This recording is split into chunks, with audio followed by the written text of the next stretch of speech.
मोजा भाईरो, mojo भेनरो, peoples party के जियालो, मोहतरमा शहीद और भुट्टो शहीद के मानने वालों, सिंध धरती के बेटों, आपको सिंध की बेटी, सिंध की बहन मरियम नवाज शरीफ की तरफ से अस्सलाम अलैकुम। अजमा सिंध जे अमन जे सरजमीन ते आई आया।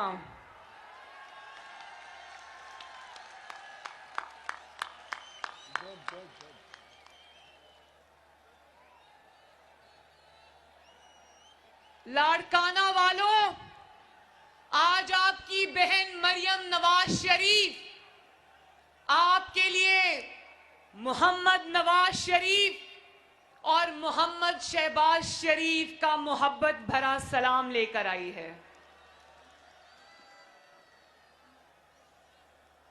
जिस मोहब्बत, शफकत और इज्जत से आपने मेरा इस्तकबाल किया है, मैं आपकी बहुत बहुत शुक्रगुजार और एहसानमंद हूं। बहुत बहुत शुक्रिया।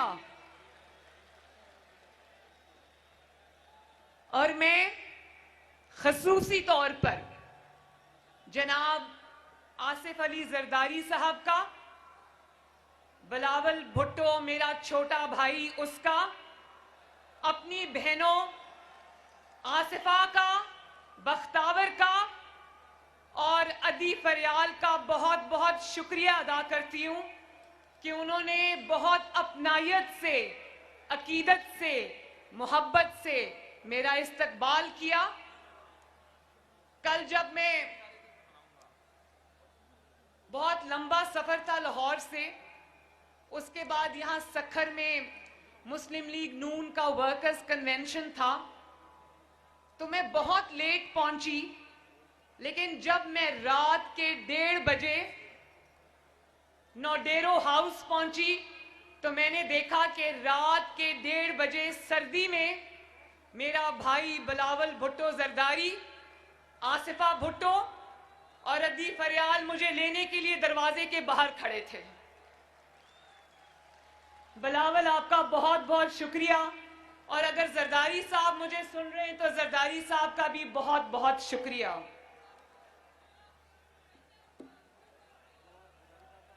और मुझे अपने घर में ठहराने का भी शुक्रिया।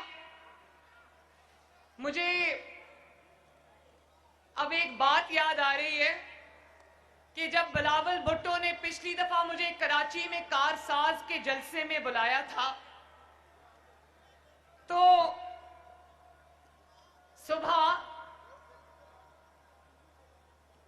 सुबह मेरा दरवाजा तोड़कर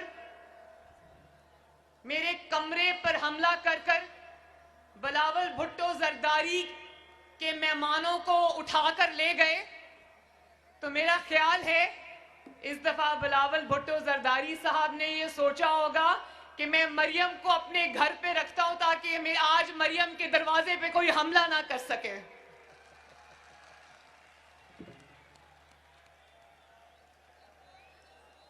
मुझे आज खुशी भी है कि मैं शहीद मोहतरमा बेनजीर भुट्टो के मजार पर हाजिरी देने आई हूं, लेकिन मुझे अफसोस भी है, दुख भी है कि पाकिस्तान की नहीं बल्कि आलमे इस्लाम की पहली खातून वजीर आजम शहीद मोहतरमा बेनजीर भुट्टो को अपनी जिद्दोजहद में हाथ से जान गंवाना पड़ी।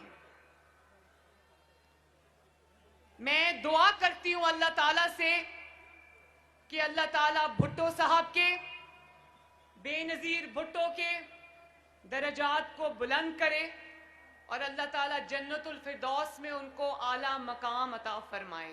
बोलो आमीन।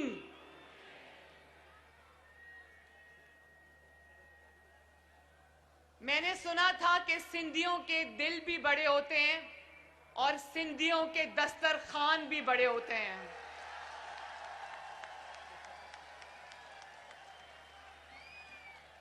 और आज आपने ये बात साबित की कि हाँ, सिंध के दिल भी बड़ा है और सिंधियों के दस्तरखान भी बड़े हैं। शाबाश।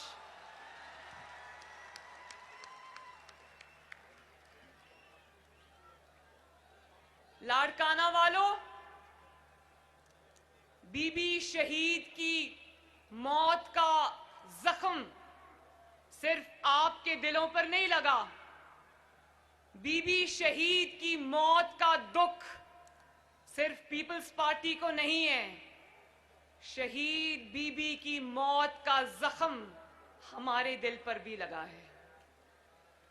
आज 13 साल बाद भी न सिर्फ ये कि हम आपके दुख में शरीक हैं, बिलावल भुट्टो के दुख में शरीक हैं, बल्कि बेनजीर की मौत जो है वो पाकिस्तान का कौमी सान्हा है, जिसका दुख आज भी हमारे दिलों में ताजा है।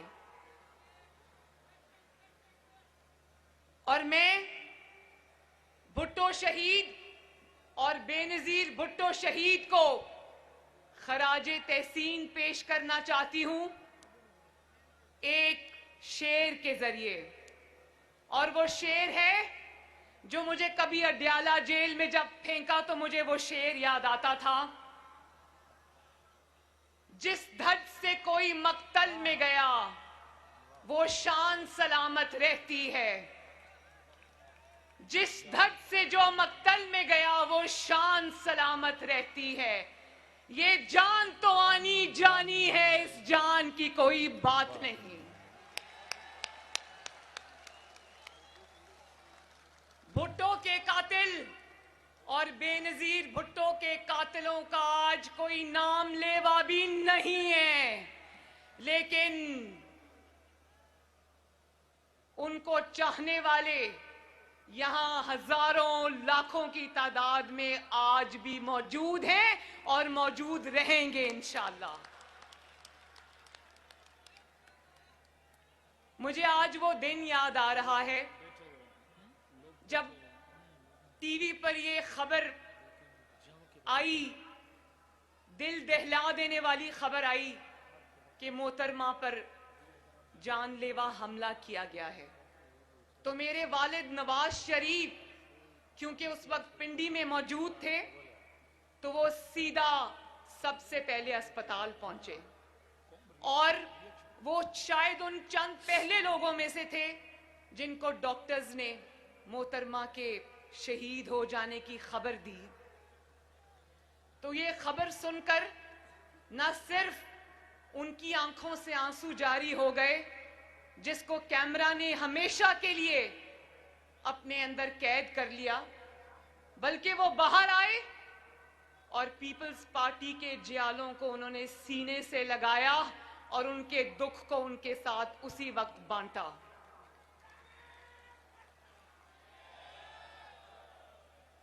और मैं उस दिन घर से बाहर थी कहीं लाहौर में, तो मेरी वालदा का मुझे फोन आया और उन्होंने कहा कि मरियम तुम कहाँ हो? मैंने कहा कि मैं बाहर हूं।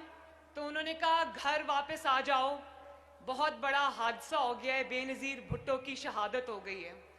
तो मैं जब अपने घर वापस पहुंची तो मेरे दादी के कमरे में मेरी पूरी फैमिली जमा थी और हमारे घर में सोग का सामान था, सोग का समा था और सब इस तरह वहां पर रो रहे थे, मेरी वालदा समेत, कि जैसे हमारे खानदान का कोई फर्द दुनिया से रुखसत हो गया हो। आज भी 13 साल हो गए। मैं जानती हूं मेरे पीपल्स पार्टी के भाइयों बहनों, मैं जानती हूं कि मां को खो देने का दुख क्या होता है। मैंने भी अपनी मां खोई है। मेरी मां भी उस वक्त अल्लाह ताला को प्यारी हो गई जब मैं जेल की काल कोठरी में थी। लेकिन और मां का दुख, यकीन जानो, मां का दुख आज भी मेरे दिल में उसी तरह ताजा है जिस तरह 2.5 साल पहले था। लेकिन जब मैं बिलावल भुट्टो को देखती हूं तो मुझे और भी ज्यादा तकलीफ होती है, क्योंकि मैंने तो फिर अपनी जिंदगी के कुछ साल अपनी वालदा के साथ बिता लिए थे। इसने तो बहुत बचपन में अपनी वालदा को खो दिया।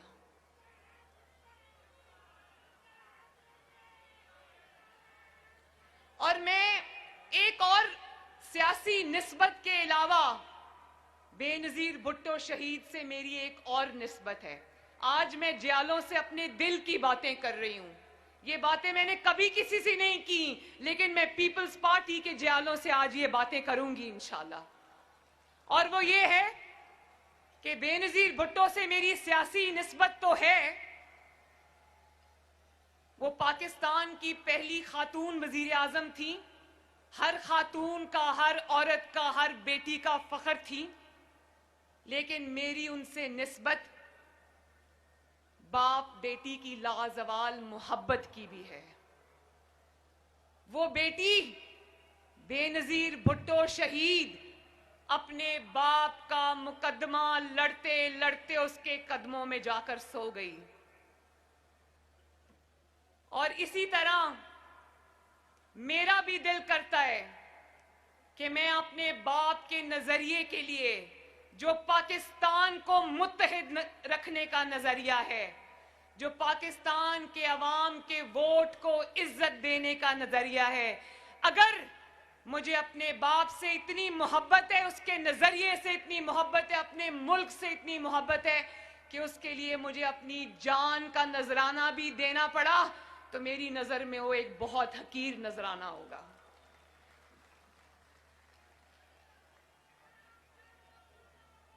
और जिन दिनों मीसाके जमहूरियत बन रहा था तो बेनजीर भुट्टो साहिबा और आसिफ अली जरदारी साहब, उन दिनों हम जद्दा में जिला वतन थे।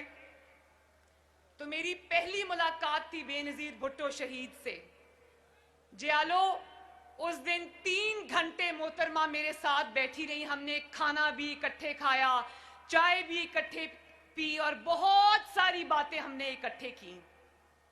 उन्होंने भी मुझसे दिल की बातें की, मैंने भी उनसे दिल की बातें की।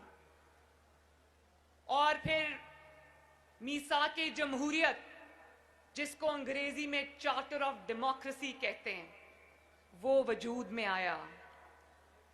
यही थी वो सियासी इकदार कि आज सियासी हरीफ होने के बावजूद, सियासी और इंतखाबी मैदान में एक दूसरे के मुखालिफ होने के बावजूद, आज पीडीएम की क़यादत एक स्टेज पर एक फैमिली के अरकान की तरह इकट्ठी है। ये है वो सियासी इकदार जिनकी शुरुआत मोहम्मद नवाज शरीफ और मोहतरमा बेनजीर भुट्टो ने की थी।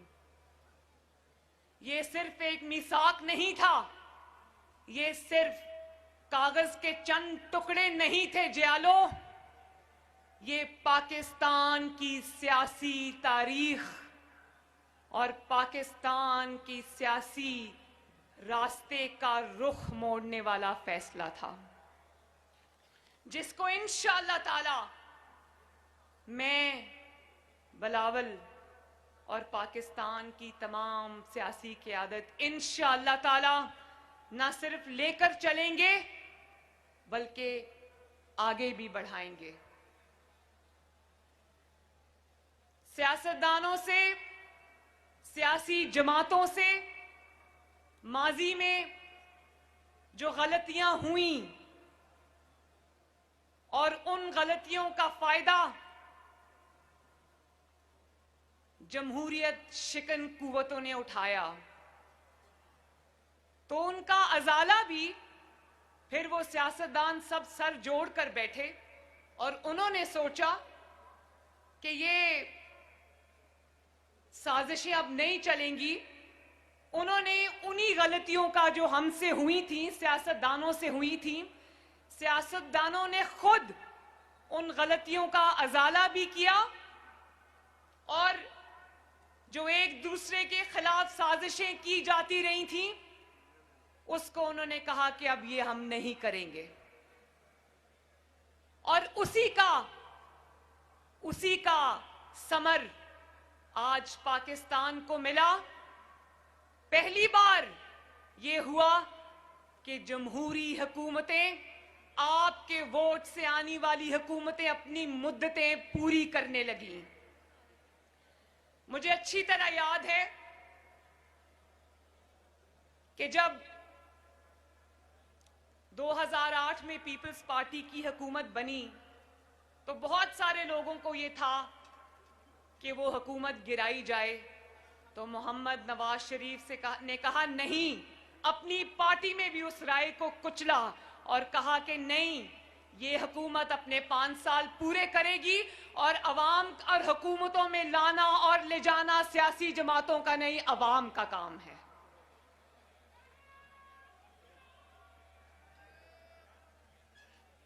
और जब सियासी जमातें अपनी हुकूमतें पूरी करने लगी, जब जमहूरियत पनपने लगी, तो कुछ कुव्वतों को, जिनको डिवाइड एंड रूल सूट करता था, उनको तकलीफ होने लगी। तो फिर हमने देखा कि सियासी कूड़ा इकट्ठा करके जनरल पाशा ने एक जमात बनाई जिसका नाम है पाकिस्तान तहरीके इंसाफ।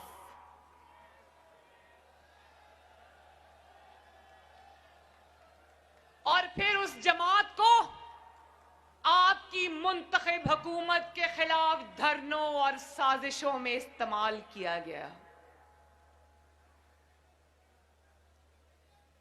और फिर उसके बाद उसी सियासी जमात में से एक इंसान जो 22 साल दर बदर की ठोकरें खाता रहा, लेकिन अवाम ने उसको घास नहीं डाली, फिर उसी को उठाकर, उस नालायक और उस नाअहल को उठाकर वोट चोरी करके हमारे 22 करोड़ अवाम के सरों पे मुसल्लत कर दिया गया। आज पीडीएम ने क्या कहना है इमरान खान को? वो इमरान खान आज खुद चीख कर कह रहा है कि मुझे कुछ भी नहीं आता। वो खुद 2.5 साल के बाद, जबकि वो 3 साल पूरे करने जा रहा है, आज वो बड़ी डिटाई से टीवी पर आकर कहता है कि मुझे काम करना नहीं आता। वो खुद अपने मुंह से ये एतराफ कर रहा है कि मैं नाअहल भी हूं और नालायक भी हूं, और ये भी कह रहा है कि तैयारी के बगैर हुकूमतों में नहीं आना चाहिए। भाई, तुम्हें ये कहना चाहिए कि तैयारी के बगैर हुकूमतों में नहीं लाया जाना चाहिए।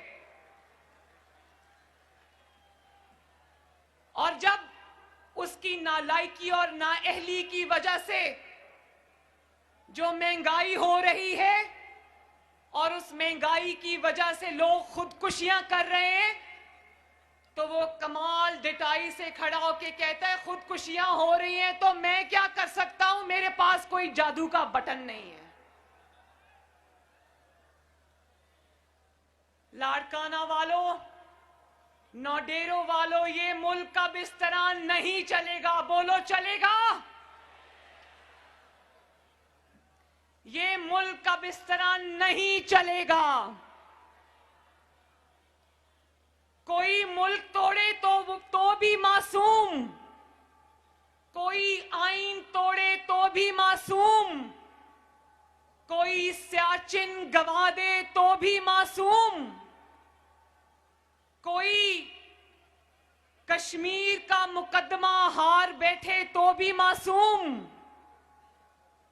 कोई अपना हल्फ तोड़कर सियासत में दखल अंदाजी करे तो भी मासूम, कोई अपने मुखालिफिन को कत्ल करा दे तो भी मासूम, कोई अपने सियासी मुखालिफ को जेल में डालकर उसको मौत के दहाने तक पहुंचा दे तो भी मासूम, कोई अरबों रुपए की करप्शन करे, पिज्जा वाले को जानते हो ना? क्या नाम है पिज्जा वाले का? आवाज नहीं आई, ऊंची बताओ, क्या नाम है पिज्जा वाले का? और जोर से लड़काना वालों, क्या नाम है पिज्जा वाले का? कोई सरकारी मुलाजिम होकर भी अरबों खरबों रुपए के असासे बना ले तो भी मासूम, लेकिन फांसियां हो तो सियासतदानों को हो, गोलियां उतरे तो सियासतदानों के सीनों और सरों पर उतरे, 100-100, 200-200 पेशियां भुगतें तो सियासतदान भुगतें, जेल की काल कोठरियों में मौत के दहाने तक पहुंचा दिए जाएं तो सियासतदान पहुंचा दिए जाएं, बहू बेटियों को घसीटा जाए अदालतों में, जेलों में, तो सियासतदानों की बहू और बेटियों को घसीटा जाए, मीडिया पर सर्कस लगे तो सियासतदानों के खिलाफ लगे, किरदार कुशी हो तो सिर्फ सियासतदानों की हो, लेकिन याद रखो कि नजरिए को फांसी नहीं लग सकती।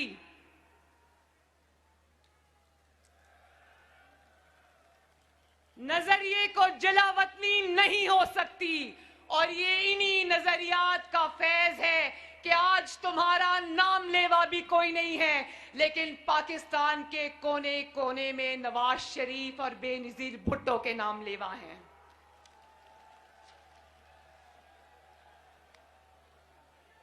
और आईन के कातिल और बेनजीर भुट्टो शहीद का कातिल मुशर्रफ, उसको पाकिस्तान में लाने की बात तक नहीं होती। नवाज शरीफ को तो तुमने इश्तिहारी करार दे दिया, लेकिन तुम्हारी ना इतनी जुर्रत है, ना तुम में इतनी गैरत है कि तुम बेनजीर भुट्टो के कातिल मुशर्रफ को पाकिस्तान लाना तो दूर की बात है, तुम तो वो बात भी नहीं कर सकते, इतने डरपोक आदमी हो। जिस अदालत ने मुशर्रफ को आईन रोंदने की जो उसने गुनाह किया था, उस पर उसने मुशर्रफ को जब फांसी की सजा सुनाई तो लाड़काना वालों, उस अदालत को जिसने कमाल बहादुरी दिखाते हुए बेनजीर भुट्टो के कातिल और आईन पाकिस्तान के कातिल मुशर्रफ को फांसी की सजा सुनाई थी, उस सजा सुनाने वाली अदालत को ही फांसी चढ़ा दिया गया। बोलो, मानते हो इस नाइंसाफी को? मगर याद रखो कि मुशर्रफ आज मुल्क में वापस नहीं आ सकता।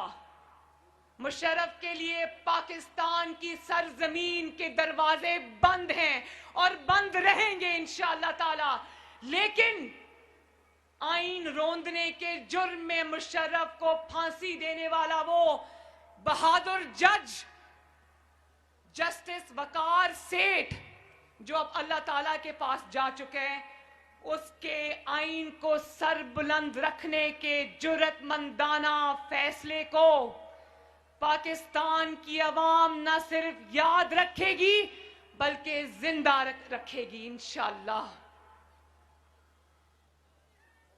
पीडीएम की क़यादत यहां पर मौजूद है, सब बड़े बड़े लीडरान यहां पर मौजूद हैं। पीडीएम वो तहरीक है जिसने तमाम सूबों को आईन के साए के नीचे जमा किया है। सब, चाहे वो बलोचिस्तान है या वो सिंध है या वो पंजाब है या वो खैबर पख्तूनख्वा है, सब माशाअल्लाह आईन के झंडे के नीचे जमा हैं। और एक शख्स, सिर्फ एक शख्स, एक हारा हुआ शख्स, एक शिकस्त खोरदा शख्स, एक नाकाम शख्स, अवाम का मुजरिम शख्स पीडीएम से एनआरओ की भीख मांगता हुआ नजर आ रहा है। बोलो लाड़काना वालों, इमरान खान को एनआरओ दोगे? क्या इमरान खान को एनआरओ देना चाहिए? एक शख्स अकेला खड़ा हुआ नजर आ रहा है, अकेला, नाकाम है, हारा हुआ है। इसलिए अब किसी को कभी कोई मैसेज भेजता है, कभी कोई अपना मैसेंजर भेजता है। शहबाज शरीफ साहब से मिलने के लिए खानदान वालों को हफ्ता हफ्ता इजाजत लेनी पड़ती है, लेकिन इनका मैसेंजर जो एनआरओ की भीख मांगने ये आते हैं तो इनके लिए जेलों के दरवाजे खोल दिए जाते हैं, इजाजत की भी जरूरत नहीं पड़ती। पहले कहता था एनआरओ नहीं दूंगा, उससे कोई भी बात करो तो कहता था एनआरओ नहीं दूंगा, और अब कहता है कि अगर किसी ने एनआरओ दिया तो मुल्क से गद्दारी करेगा। मैं ये कहना चाहती हूं कि तुम्हें अपनी औकात समझ आ गई है। तुम जानते हो कि तुम्हारी औकात और हैसियत अब एक एनआरओ देने वाले की भी नहीं रही। तुम जानते हो कि किसको कहना है कि एनआरओ नहीं देना। सुनाता कहता वो आवाम को है, सुनाता किसी और को है, जानते हो ना।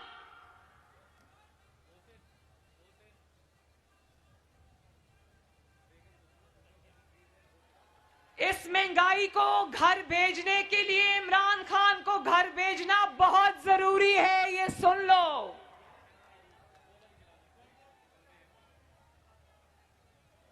जब तक ये नालायक हुकूमत घर नहीं जाएगी, यकीन मानो लाड़काना वालों, आपके घरों के चूल्हे नहीं जल सकते। इसलिए पीडीएम का साथ दो और इस नालायक और नाअहल इमरान खान को घर भेजो। साथ हो ना। और फिर कहते हो कि ऑपोजिशन फौज को बदनाम कर रही है। ऑपोजिशन जब महंगाई की बात करती है तो कहते हो ऑपोजिशन फौज को बदनाम कर रही है। ये पहला सियासतदान है जिसका नाम इमरान खान है, जिसने इंडिया जाकर वो सारी वीडियोस मौजूद हैं, इसने इंडिया जाकर पाकिस्तान की फौज और आईएसआई के खिलाफ बात की थी। ये वो पहला सियासतदान है और पहला जाली वजीर आजम है जिसने वजीर आजम बनकर जब ये अमेरिका गया तो अपनी फौज और आईएसआई पर हमले किए। पाकिस्तान की याददाश्त कमजोर नहीं है। आज तुम ऑपोजिशन को ये मत कहो कि ऑपोजिशन फौज के खिलाफ बात करती है। ऑपोजिशन और पाकिस्तान की आवाम के पास तुम्हारी वो सब वीडियोस मौजूद हैं जिसमें तुमने फौज के ऊपर सीधे सीधे हमले किए हुए हैं।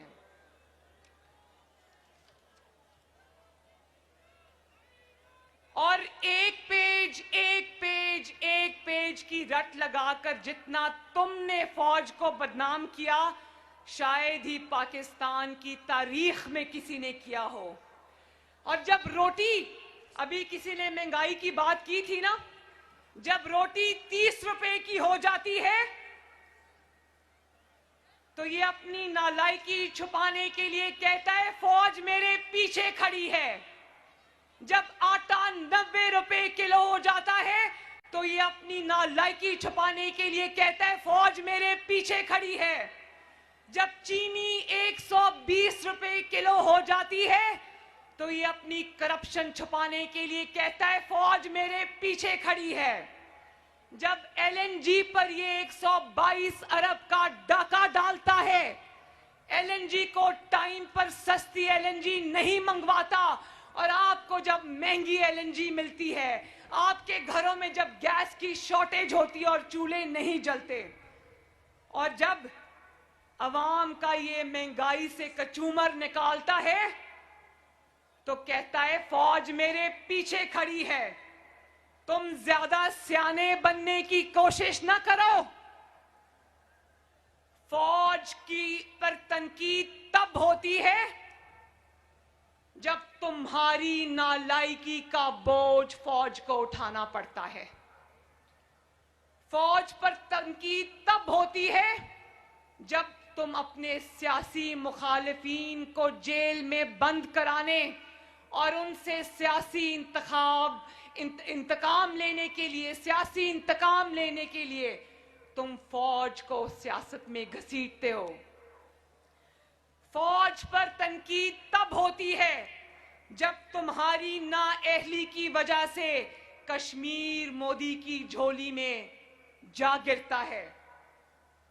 फौज पर तनकीद तब होती है जब तुम्हारी नालायकी और नाअहली और नाअहल और नालायक हुकूमत की वजह से सियाचिन पे खड़ा फौजी ये सोचता है कि मैं दिन रात इधर अपने वतन अजीज की खातिर खड़ा हूं, लेकिन इस साल मेरी तनख्वाहें नहीं बढ़ी और मेरे घर में चूल्हे की आग ठंडी हो रही है। और फिर कहते हो कि तैयारी के बगैर हुकूमत में नहीं आना चाहिए। किसको सुना रहे हो ये?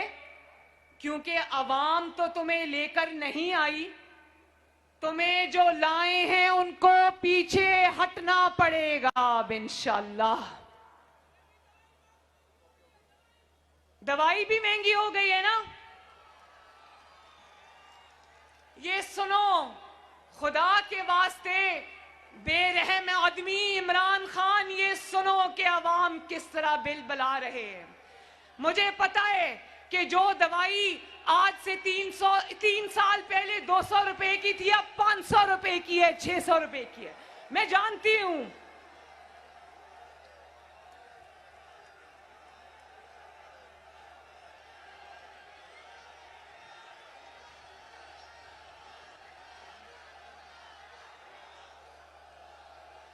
मैं जानती हूं लाड़काना वालों, मैं जानती हूं कि गरीब के लिए अब दवाई खरीदना भी मुश्किल है। मैं जानती हूं, मेरा दिल आपके साथ धड़कता है और यकीन जानो कि इंशाअल्लाह ताला ये जब अवाम इसको घर भेजेगी और आपकी मुंतखब हुकूमत आएगी तो इंशाअल्लाह आपकी खिदमत के लिए दिन रात हम सब मिलके आपकी खिदमत के लिए दिन रात एक करेंगे इंशाअल्लाह ताला।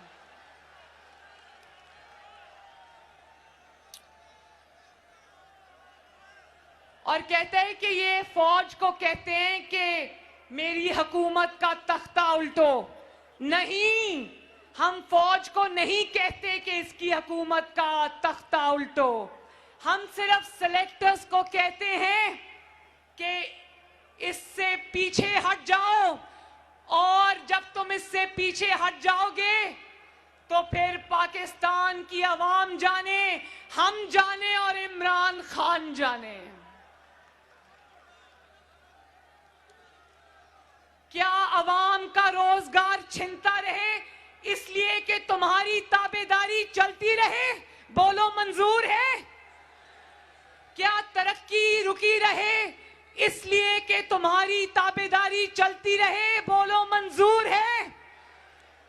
क्या दवाइयां महंगी होती रहे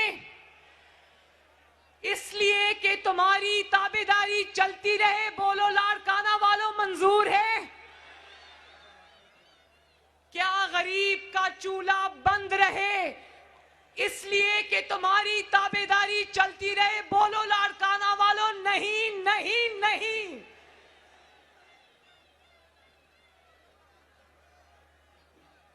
आटा, बिजली, गैस लूट मार तुम करो इसलिए कि तुम्हारी ताबेदारी चलती रहे? बोलो लाड़काना वालों, क्या ये बात सही है या नहीं सही? तुम्हारी हालत काबिले रहम है।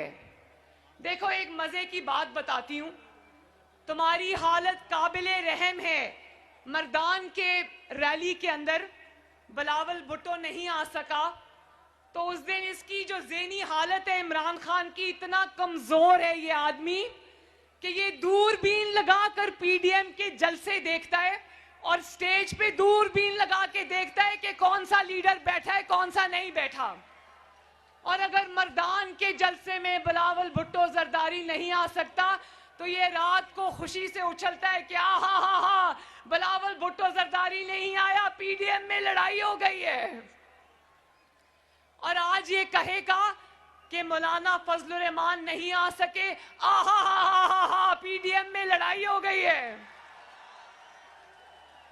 कल को ये देखेगा कि किसी रैली में मरियम नवाज नहीं आ सकी तो तालियां बजाएगा कि आहा पीडीएम में लड़ाई हो गई। और फिर कहता है कि इन बच्चों की अहलियत क्या है। मैं बताऊं इन बच्चों की अहलियत, तुम्हारे से उम्र में आधे हैं, बच्चे तो नहीं हैं, लेकिन इन बच्चों ने तुम्हें तिगनी का नाच नचा दिया है।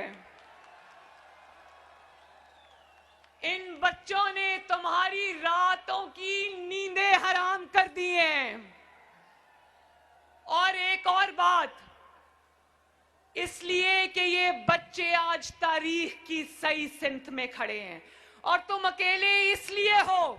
और फिर जब ये बच्चे तुम्हें ललकारते हैं तो अपने बड़ों के पीछे छाके छुप जाते हो और कहते हो कि ओहो मुझे इन बच्चों से बचाओ, ये बच्चे मुझे लेके बैठ जाएंगे। बड़ों से जाकर इन बच्चों की शिकायतें लगाता है। हम सब जानते हैं, इतने सियाने ना बनो, पाकिस्तान की आवाम तुमसे ज्यादा सियानी है। इन बच्चों की सबसे बड़ी क्वालिफिकेशन ये है कि इन बच्चों के साथ अल्हम्दुलिल्लाह पाकिस्तान की अवाम खड़ी है।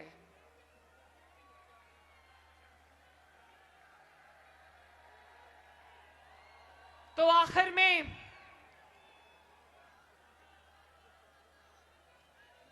इंशाअल्लाह पीडीएम के अंदर फूट डलवाने का तुम्हारा ख्वाब कभी पूरा नहीं होगा।